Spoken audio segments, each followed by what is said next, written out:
श्री रामकृष्ण वचनामृत के 83 परिच्छेद की चर्चा समाप्त कर ली थी।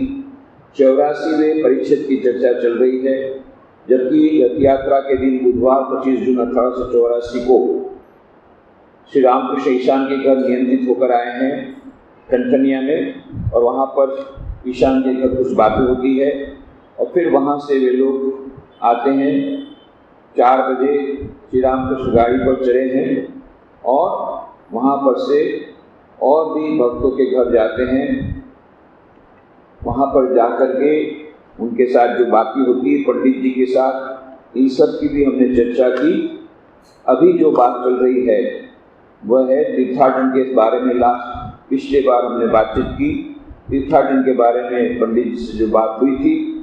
ये सब बातें होने के बाद अब श्री रामकृष्ण देव भक्त के साथ ईशान के घर वापस लौटे हैं। शंकर पंडित के यहाँ बातचीत जो हुई उसकी चर्चा हमने समाप्त कर ली। श्री रामकृष्ण भक्तों के साथ ईशान के घर वापस लौटे। अभी संध्या नहीं हुई। ईशान के नीचे वाले बैठक खाने में आकर बैठे। कोई कोई भक्त भी उपस्थित हैं। भागवती पंडित, ईशान तथा उनके लड़के भी हैं। श्री रामकृष्ण साहस के शशधर से मैंने कहा, शशधर माने शशधर पंडित जिनके यहाँ भी श्री रामकृष्ण गए थे, शशधर से मैंने कहा पेड़ पर चढ़ने के पहले ही फल की आकांक्षा करने लगे, कुछ भजन साधन और करो तब लोक शिक्षा देना। ईशान कहते हैं सभी लोग सोचते हैं मैं लोक शिक्षा दूं, जुगनू सोचता है संसार को प्रकाशित मैं कर रहा हूं। इस पर किसी ने कहा भी था, ए जुगनू, क्या तुम भी संसार को प्रकाश दे सकते हो? तुम तो अंधेरे को और भी प्रकट करते हो। श्री रामकृष्ण जरा मुस्कुरा कर कहते हैं, परंतु नीरे पंडित ही नहीं है, कुछ विवेक और वैराग्य भी है। शशधर पंडित के बारे में बोलते हैं, नीरे पंडित नहीं है, विवेक वैराग्य भी है। भाटपाड़ा के भागवती पंडित भी अब तक बैठे हुए हैं। उम्र 70-75 की होगी। वे चकचकी लगाए श्री रामकृष्ण को देख रहे हैं। भागवती पंडित श्री रामकृष्ण कह रहे हैं, आप महात्मा हैं। श्री रामकृष्ण कहते हैं, यह बात आप नारद, सुखदेव, प्रहलाद इन सब के लिए कह सकते हैं। मैं तो आपके पुत्र के समान हूँ। श्री रामकृष्ण देव अवतार वरिष्ठ श्री रामकृष्ण देव, पर कितना विनय, कितनी निरहंकारिता। कहते हैं मैं तो आपके पुत्र के समान हूँ, मैं महात्मा नहीं हूँ। परंतु एक दृष्टि से कह सकते हैं, यह लिखा है कि भगवान से भक्त बड़ा है, क्योंकि भक्त भगवान को हृदय में लिए हुए घूमता है। भक्त के लिए भगवान ने कहा है, भक्त मुझे छोटा देखता है और अपने को बड़ा। यशोदा कृष्ण को बांधने चली थी। यशोदा का विश्वास था, मैं अगर कृष्ण की देखरेख न करूंगी तो और कौन करेगा। कभी तो भगवान चुंबक है और भक्त सुई। भगवान भक्त को खींच लेते हैं और कभी भक्त चुंबक और भगवान सुई। भक्त का इतना आकर्षण होता है कि उसके प्रेम को देख करके मुग्ध होकर भगवान उसके पास खींचे चले आते हैं। अद्भुत बात, कितनी बड़ी बात। अभी तक तो हम लोग की यह धारणा है कि भगवान बहुत बड़े चुंबक हैं और साधारण चीज है वो सुई है। जितनी सुई चुंबक के नजदीक रहेगी वह सुई चुंबक से नजदीक जाएगी और फिर वो भगवान के साथ उसका मिलन होगा, सभी दुखों का अंत हो जाएगा। परंतु यहाँ पर विचित्र बात श्री रामकृष्ण कहते हैं, कभी कभी भक्त बड़ा चुंबक बनता है और भगवान छोटी सुई। अद्भुत बात। इतना अधिक भक्त का आकर्षण होता है कि उसके प्रेम को देख करके मुग्ध होकर भगवान उसके पास खींचे चले आए। अबू याजिद नाम के बहुत बड़े संत हो गए, सूफी संत। उन्होंने कहा था, मैंने अपने जीवन में बहुत बड़ी भूल की। मैं सोचता था कि मैंने भगवान को प्यार किया, बाद में पता चला उसके बहुत पहले भगवान मुझे प्यार करते थे। मैं भगवान के पास नहीं गया, भगवान मेरे पास आए। मैंने भगवान को प्यार किया, उसके पहले भगवान मुझे प्यार करते थे, ये बाद में पता पड़ा। तो यहाँ पर भक्त का इतना अधिक आकर्षण होता है कि भगवान उसके पीछे चल रहा है। श्रीमद् भागवत में वह बात आती है कि वह इतना भक्त का इतना अधिक आकर्षण होता है, भक्त के पीछे श्री रामकृष्ण जाते हैं तो वह मानो श्री कृष्ण उनके पीछे जा रहे हैं, भगवान उनके पीछे जा रहे हैं, भक्त के पीछे जा रहे हैं। कृष्ण ग्रहित मानस ये कहा गया उसको, कृष्ण ग्रहित मानस। कृष्ण ने जिनको ग्रहित किया है, जिन्होंने ग्रहण किया है, सामने से कृष्ण उनके पीछे पीछे जा रहे हैं। मीराबाई के पीछे भगवान जा रहे हैं, सूरदास के पीछे भगवान जा रहे हैं, उल्टी बात। परंतु यह प्रेम उसको परम प्रेम बोलते हैं कि जिसमें कि भगवान भक्त का इतना अधिक आकर्षण होता है कि भगवान उनके पीछे जाते हैं। इसलिए भगवत श्रीमद् भागवत में बहुत प्रकार की कथाएं, इस प्रकार की कहानियां हैं, इस प्रकार के उदाहरण हैं, इस प्रकार के दृष्टांत हैं जहाँ पर भगवान भक्त के पीछे जाते हैं। भगवान क्या कहते हैं कि मैं स्वतंत्र नहीं हूँ, मैं गुलाम हूँ। अरे सारे जगत के लोग आपके अंदर में हैं, सब आपके गुलाम हैं, और आप बोलते मैं स्वतंत्र नहीं हूँ। बोले नहीं, मैं स्वतंत्र नहीं हूँ, अहम भक्त पराधीन हूँ, मैं तो भक्त के पराधीन हूँ, मेरी अपनी कोई इच्छा नहीं है। भक्त यदि कहेगा तो मुझे बांसुरी बाईं तरफ नहीं दाहिनी तरफ रखनी पड़ेगी। भक्त यदि कहेगा, हनुमान जी गए वृंदावन में, देखा बांसुरी लिए बैठे हैं कृष्ण कन्हैया लाल मयूर मुकुटधारी, बोले मैं किसी भगवान का दर्शन नहीं करूंगा, मैं तो रामचंद्र जी का ही दर्शन करूंगा। राम नाम संकीर्तन हम लोग पहला ही श्लोक बोलते हैं कि यदि मुझे मालूम है श्रीनाथे जानकी नाथे अभेद परमात्मनि तथापि मम सर्वस्व राम कमल लोचन। मैं जानता हूँ वे श्रीनाथ और जानकीनाथ, राम और कृष्ण दोनों में कोई अंतर नहीं, परंतु मेरे लिए तो ये धनुषधारिकारी श्री रामचंद्र जी हैं। इसलिए तुरंत भगवान ने कहा राधा जी को, चलो जल्दी जल्दी तुम रूप बदलो, ये हनुमान जी आए हैं यहाँ पर, ये हम लोग ही कृष्ण राधिका का रूप वो नहीं देखेंगे, तुम जल्दी से सीता बनो, मैं रूप बदल करके राम बनता हूँ, तब जाकर के दर्शन करेंगे। अहम भक्त पराधीन, भगवान भक्त के पराधीन हैं, पर वो भक्त बहुत उच्च कोटि के, ये बड़े चुंबक बनते हैं और भगवान छोटी सी बनते हैं। यह पराभक्ति की बात है। जैसे यशोदा ये सोचती है कृष्ण की देखरेख मैं नहीं करूंगी तो कौन करेगा, वो कृष्ण को छुट्टा ही देखती है। और भगवान भी उसी प्रकार से लीला करते हैं। मानो यशोदा बहुत बड़ी हो गई, सारे विश्व को खिलाने वाले अभी यशोदा के पास खेल रहे हैं। ये अद्भुत, यह लीला की बात है। और दूसरी बात है कि भगवान से भक्त क्यों बड़ा है, क्योंकि भगवान से बड़ा तो कोई है ही नहीं। इस विश्व में भगवान से बड़ा कौन है? सारी सृष्टि का स्थिति करते हैं, संहार करते हैं, उनका पालन करते हैं। परम एक सारे विश्व को, विश्व के पालक, विश्व के सृजनहार, विश्व के पालक, विश्व के कर्ता, उससे बड़ा कौन हो सकता है? ऐसे इतने बड़े भगवान ये भक्त के हृदय में बैठते हैं। इसलिए भक्त का हृदय ये भगवान का बैठक खाना है। और इसलिए क्योंकि भगवान ईश्वर स्वयं भक्त के हृदय में लेते हैं, इसलिए भक्त बड़ा हो गया। यह लिखा है कि भगवान से भक्त बड़ा है, क्योंकि भक्त भगवान को हृदय में लिए हुए घूमता है। भक्त के लिए भगवान ने कहा है भक्त मुझे छोटा दिखता है और अपने को बड़ा। तो यह पराभक्ति की अद्भुत बात।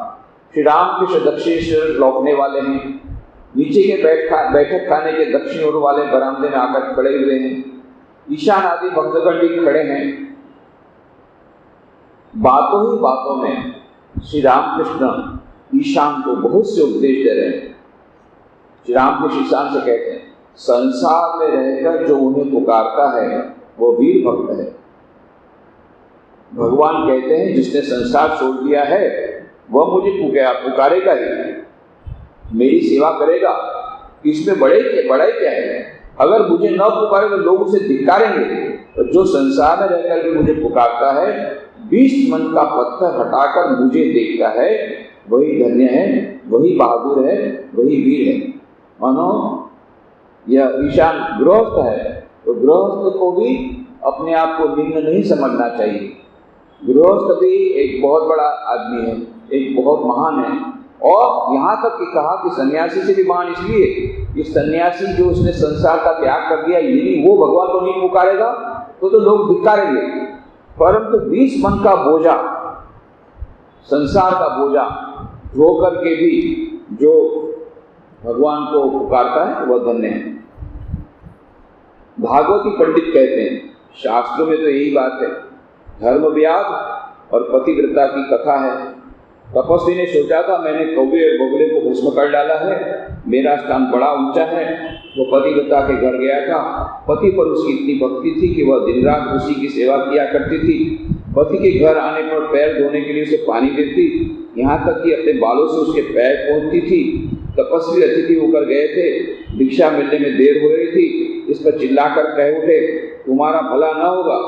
पतिव्रता ने उसी समय भीतर से कहा, यह कौवे और बगुले को भस्म करना थोड़े ही है महाराज, जरा ठहरो, मैं स्वामी की सेवा कर लूं, तब तुम्हारी भी पूजा करूंगी। धर्मयाज के पास में ब्रह्मज्ञान के लिए गया था। व्याज पशुओं का मांस बेचता था, परंतु पिता माता को ईश्वर समझकर दिन रात उनकी सेवा करता था। जो मनुष्य ब्रह्मज्ञान के लिए उसके पास गया था, वह तो उसे देखकर दंग रह गया। सोचने लगा, यह व्याज मांस बेचता है, संसारी मनुष्य है, ये भला मुझे क्या ब्रह्मज्ञान दे सकता है। परंतु वह व्याज पूर्ण ज्ञानी था। ये बात कहते भागवती पंडित। तो इसकी कहानी बहुत सुंदर कहानी है। ये कहानी हमें मिलती है कर्मयोग में। स्वामी विवेकानंद ने कर्मयोग में बहुत अच्छी कहानी कही है इस योगी की और धर्म विवाद की। वैसे महाभारत में और भी विस्तार से दिया है। तो कहानी इस प्रकार है कि कौशिक नाम के एक योगी, एक तपस्वी, ये किसी जंगल में पेड़ के नीचे बैठकर ध्यान कर रहे थे। एक कौवा और बगुला, ये दोनों उसी पेड़ पर लड़ाई झगड़ा कर रहे थे। वो लड़ाई झगड़ा करने के कारण कुछ पत्ते, सूखे पत्ते इसके सिर पर गिरे। इनके सिर पर गिरे तो इनका ध्यान भंग हो गया।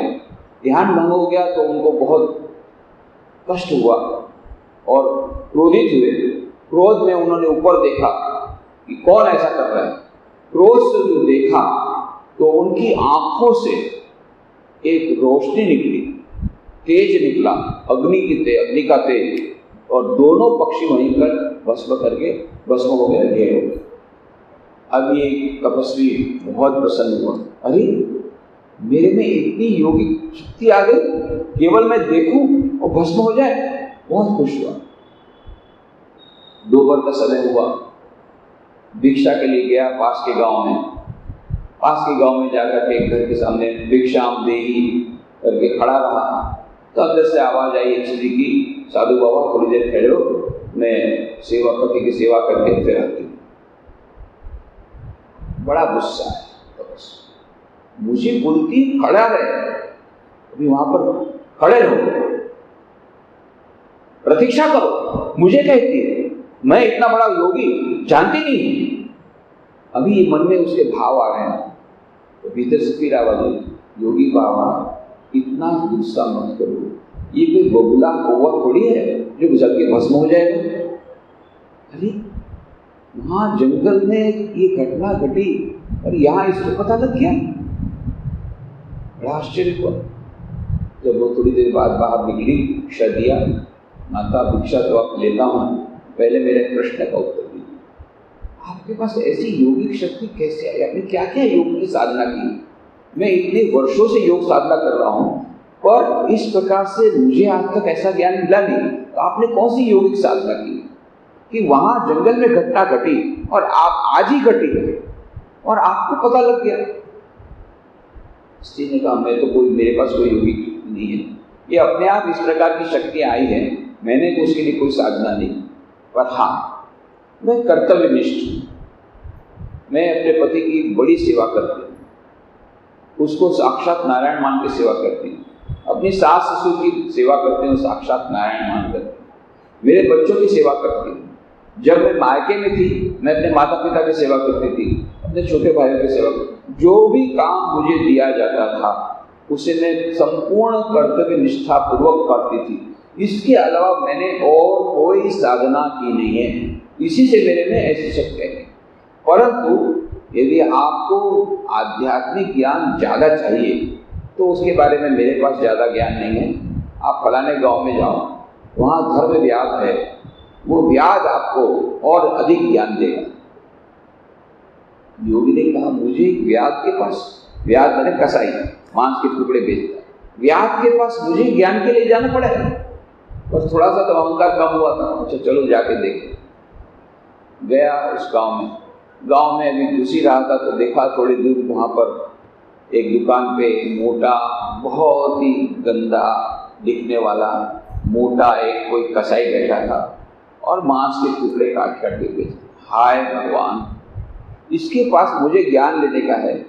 अभी मन में सोच रहा है, तब तक में उस व्याध ने बताया, ओ साधु बाबा आओ आओ, वो स्त्री ने भेजा है ना आपको गाँव में, आई। अरे इसको कैसे पता पड़ा?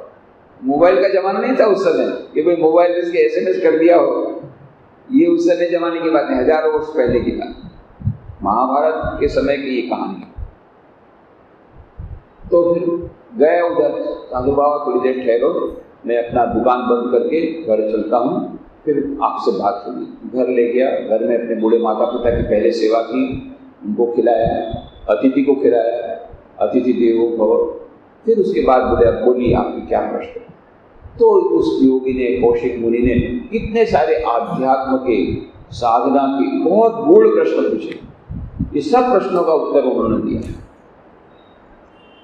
इतना अधिक आपका ज्ञान है, इतना गहन ज्ञान मैंने कहीं नहीं देखा।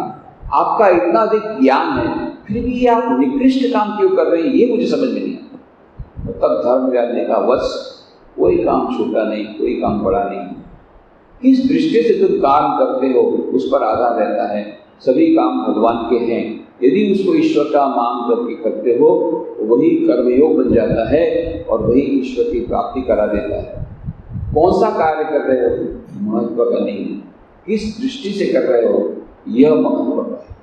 तो ये जो धर्म व्याध ने जो उपदेश दिया महाभारत में, उसको व्याध गीता के नाम से एक पूरा अध्याय रूप में दिया गया। कितना अधिक ज्ञान था व्याध गीता। तो ये व्याध गीता की बात यहाँ पर कही गई कि वो उस व्याध ने इतना बड़ा ज्ञान दिया था। कहने का अर्थ यही है, इसका अर्थ ये नहीं कि सब लोग व्याध बन जाएं, इसका अर्थ नहीं कि सब कसाई बन जाएं, इसका अर्थ ये नहीं कि मांस के टुकड़े बेचने का हम प्रारंभ करें। यह एक एकदम अधिक से अधिक उदाहरण दिया कि यदि मांस बेचने का काम यदि पूजा बन सकता है तो लेटरिन सफाई का काम भी पूजा बन सकता है, ऑफिस का काम भी पूजा बन सकता है, धंधे का काम भी पूजा बन सकता है, रसोई का काम भी पूजा बन सकता है। निकृष्ट काम भी यदि पूजा में परिणत हो सकता है तो हम तो बहुत अच्छा काम कर रहे हैं। और यदि सेवा का काम है वो हो ही सकता है, परंतु हम किस दृष्टि से करते हैं यह महत्व का है। तो इसलिए उदाहरण धर्म व्याध का वहाँ पर दिया है। उसका हमको उल्टा अर्थ नहीं लेना चाहिए कि धर्म व्याध की कहानी, व्याध इतना महान था, इतना ज्ञान हो गया, चलो हम भी अब मांस के टुकड़े के बेचने की दुकान शुरू कर दें और सब लोग व्याध बन जाएं। ऐसा लेसन हमको नहीं लेना। हमको ये लेना है कि यदि व्याध का काम भी यदि परिणित हो सकता है तो मैं जो काम कर रहा हूँ वो तो अवश्य कर्मयोग बन सकता है। तो इसीलिए यहाँ पर उस धर्म व्याध की बात यहाँ पर दी। वो कहानी है, श्री रामकृष्ण अब गाड़ी पर चढ़ेंगे, ईशान तथा अन्य भक्तगण पास ही खड़े हैं उन्हें गाड़ी पर चढ़ा देने के लिए। श्री रामकृष्ण फिर बातों में ईशान को उपदेश देने लगे, चींटी की तरह संसार में रहो। इस संसार में नित्य और अनित्य दोनों मिले हुए हैं। बालू के साथ शक्कर मिली हुई है, चींटी बनकर चीनी का भाग ले लेना, चींटी जैसे रहो। ये एक उपदेश दिया। चींटी क्या करती है, शक्कर और रेत मिली हुई रहती है, वो शक्कर ले लेती है, रेत को छोड़ देती है। जल और दूध एक साथ मिले हुए हैं, चिदानंद रस और विषय रस। हंस की तरह दूध का अंश लेकर जल भाग छोड़ देना। हंस ये करता है, दूध लेता है, पानी छोड़ देता है। पनडुब्बी की चिड़िया की तरह हो, परों में पानी लग जाए तो झाड़ कर निकाल देना। इसी प्रकार पाकाल मछली की तरह रहना, वो रहती है किस में और उसकी देह बिल्कुल साफ रहती है। तो कितने सारे उदाहरण दिए, चींटी के समान रहो, हंस के समान रहो, पनडुब्बी चिड़िया की तरह रहो, पाकाल मछली की तरह रहो, कीचड़ में रहो पर कीचड़ नहीं लगेगा। भगवद गीता में जिस प्रकार से कहा, पद्म पत्र निवाम मसा, पद्म कमल का फूल खिलता है कीचड़ में तो उसको कीचड़ उसमें नहीं लगता। गोल माल में माल है, गोल निकाल कर माल ले लेना। श्री रामकृष्ण गाड़ी पर चढ़े, गाड़ी लक्ष्मण से चलती। सबसे बड़ा आज इतना अच्छा उनको ये उपदेश मिला, यहाँ देखो गोलमाल गोलमाल गोलमाल, सारा संसार गोलमाल। देखिए कितना गोलमाल, सब जगह कितना सारा घोटाला है, भ्रष्टाचार है, खून खराबी है, क्राइम हो रहा है, वो चारों ओर गोलमाल गोलमाल गोलमाल ही है। संसार माने गोलमाल। श्री रामकृष्ण देव कितना अद्भुत, छोटा सा उपदेश पर कितना महत्व का। अरे गोल को फेंको, माल को ले लो। गोलमाल में माल है, माल मतलब ईश्वर। ये ईश्वर चारों है, ईश्वर की ओर देखो, ईश्वर की बातें सुनो, ईश्वर की बातें पढ़ो, ईश्वर की बातें करो, ईश्वर का नाम लो। ये जो सारे गोलमाल में जो माल कौन है, माल माने क्या, ईश्वर। ईश्वर को ले लो, क्यों, सारा संसार ईश्वर ने बनाया। तो गोलमाल में से गोल को निकाल दो, झंझट को निकाल दो और उस माल को ले लो। माल ले लो मतलब ईश्वर ले लो। और कहने का मतलब जो कुछ भी हमारी अच्छी बातें हैं उन पर ध्यान दो, उसमें आनंद करो। और यह जो नेगेटिव बातें हैं, नकारात्मक बातें हैं, उनको निकाल दो, सकारात्मक बातों को ले लो, जिससे हमारे जीवन में आध्यात्मिक प्रगति होती है, हमारे जीवन में हम ईश्वर की ओर जा सकते हैं। ऐसी ऐसी बातों को ले लो संसार में से, बाकी बातों को छोड़ दो। कैसे, जैसे चींटी शक्कर ले लिया, रेत छोड़ दी। इस प्रकार से संसार में गोलमाल है, गोल को छोड़ दो, माल ले लो। ये बहुत अच्छा श्री रामकृष्ण देव ने हमको ये उपदेश दिया। आगे की चर्चा हम लोग अगले रविवार को करेंगे। आगे समाप्त।